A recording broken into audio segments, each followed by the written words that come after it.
voina chuan guitar lesson thar kan zir ho lenga voina kan zir ho le tur chu Christian Labu number za le somli pariatna o mangaina ka soi thiam lo ti lakha perdang kan zir ho wang o he la po hi zona thana sakna ne na mil turin ke po hi 4th fret a garan vole a asakna ki ya chun b o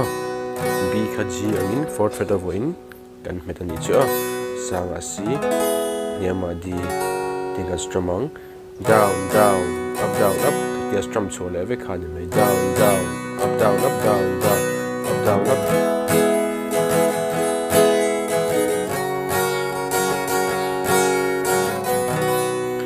la nen karon play lenga luk ton lo ngai thale don nya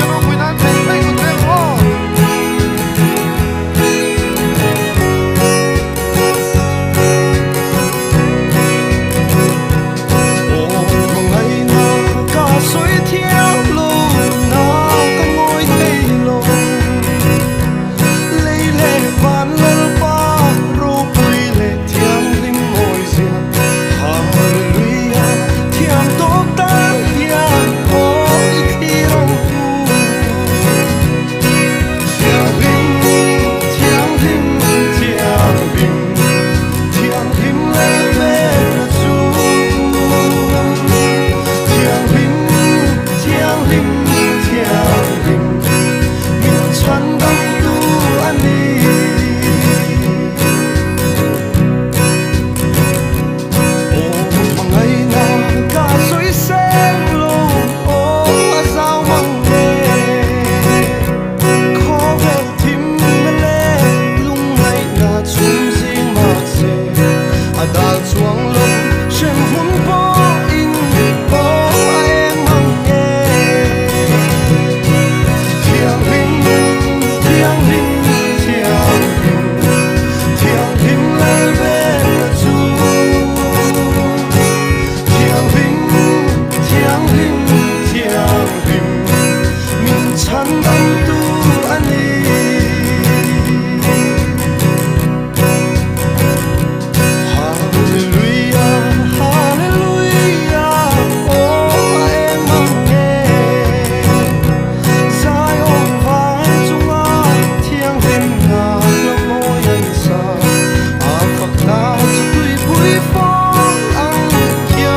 subscribe